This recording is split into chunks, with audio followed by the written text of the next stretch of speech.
So there I was, man, drugs were taking over my life, knew that I was going to be another statistic, knew that I was going to be, a drug addict probably the rest of my life, and just that was something that I just began to accept. Mom and dad weren't my life really, and me and my friends were just doing our own thing. I'm hanging out with people much older than me.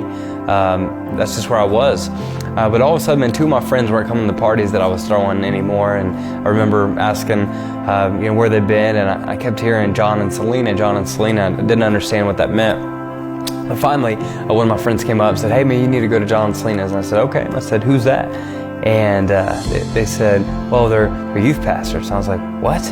I said, they don't have weed? They don't have anything like that?" And they said, "No, man, they're youth pastors." And I pointed at it and I said, "Man, get that crap out of my face, man." I said, nothing like that has ever been good in my life. I've never seen anything beneficial come from that. I said, "Man, get out of my face." And didn't want anything about that. Well, those two friends went back to John Selena, the youth pastors of the Nazarene church there in Marshfield, and they said, "Man, he's not about this, and he's going to really make it hard on us not to follow Jesus. So what do we do?" And what any good youth pastor would do is they say, "Hey, pray for him."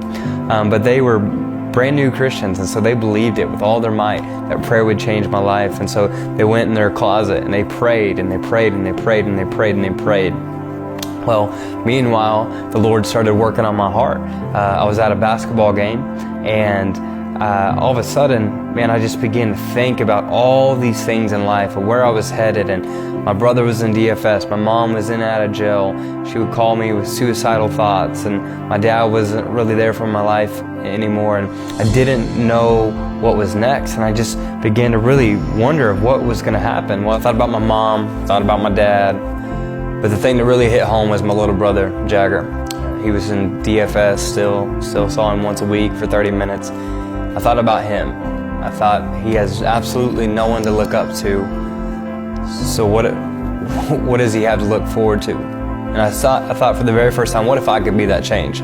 What if I had the potential to be somebody where he could look up to? I didn't know how I was going to do that, didn't know what that would consist of, but I began to think about the possibility of what if I could be that role model. Well, I look at my friend, I said, "Man, can I stay the night with you?"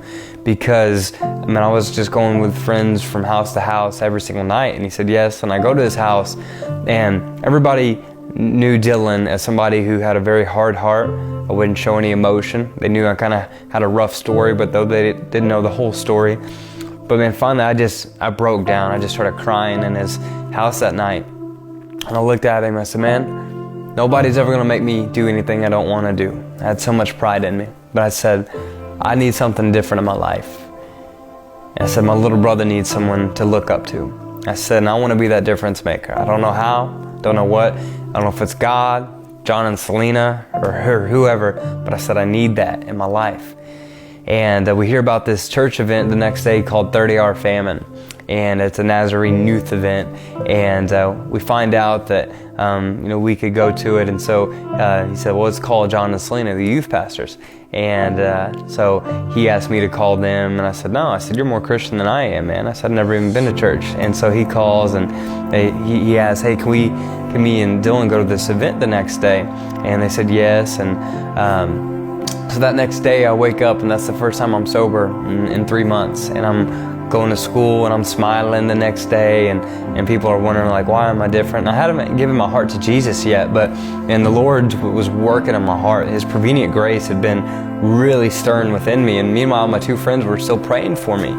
And so that day when I woke up sober, I get through the whole day and I go to that 30-Hour Famine event that night, and we were sitting there, we were kneeling there at the altar. And Pastor Selena, the youth pastor there at the Nazarene church, began to have us pray for different areas. And me and many of my friends are at this altar and never been at an altar before. And some of the roughest people in the school are there at that church. And all of a sudden my friends are just crying, and they're praying, and all this is taking place. And I'd never been experienced to this before. It was very unusual to me, and I just was looking to my left and right. I'm like, "Man, what's going on?" And all of a sudden she said, "Let's take 5 minutes to pray about family." And in that moment, man, it was one of the most supernatural experiences of my life. God began to replay those experiences when I was a kid in that trailer. When I would hear the screams of my mom echoing, when I would hear the physical abuse, when I'd see the drugs and all this take place. It would show me these things, and when I would cry myself to sleep as a little kid of wondering why this was happening to me, wondering why this was happening in my adolescent years. God was showing me these vivid replays, and I saw His hand on me. He said, Dylan, I was with you. And man, I just began to, just to weep because, man, I felt the love of the Father. I always wanted that love. Though I had a hard heart and I never showed any emotion, we're created with eternity built within us. We're created to love the Father within us, and that was desperately what I was wanting. And so my friend gets up and he says, I'm getting baptized. And they're like, well, it's midnight, so let's wait till the next day. He's like, I'm getting baptized right now. And he was crazy, and they're like, all right, let's get, we'll get you baptized. Meanwhile, I get up and I go to John, Pastor Selena's husband, and I was very rough around the edge, man. My speech was so broken. I said, how'd I get saved, bro? And I don't think he'd ever had anybody ask him that before in that sense. And he begins to explain it to me. I said, oh, I want it. And he said, okay, so we'll repeat these words after me, but he says, you gotta mean it. They're not just words, you gotta mean it. I said, okay. And so he has me repeat these words, and I get done, and I look at him and said, am I good? And he said, well, do you mean it? I said, yeah. He said, you're good. I said, so I don't gotta do drugs, fight, this, or this anymore. I said, nope. I said, I want it. I want that. Well, my friend gets out of the baptismal and he says, D, so you need to get baptized. So you don't got to tell me twice.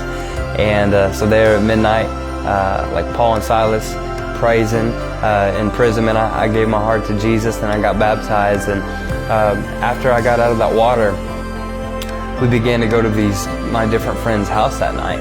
And many of them grew up in church, and so they'd kind of fallen away from the church. And as they were running into their parents' home, they would run into their bedrooms, and they would hug their mom and their dad and then say, I'm so sorry for everything I've been doing, I love you. And there was this beautiful moment with their families where they would just cry together. And about the third home, finally,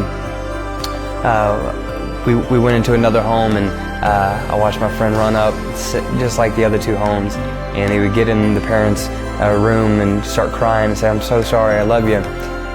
And once again, man, just tears started shedding down my face, and they look at me and they said, Dylan, what's wrong? I said, oh man, I said, I'm so happy for you guys, but I said, I just don't got that. I said, I don't have mom. I said, I don't have dad. But I said, I'm so happy for you guys. And I said, maybe one day.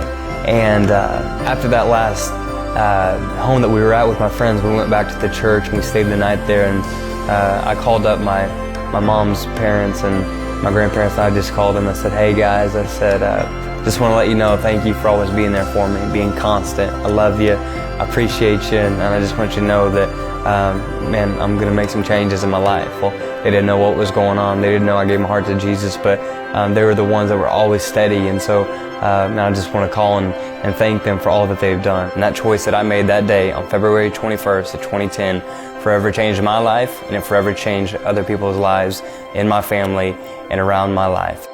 My name is Dylan Robinson, and this is my story.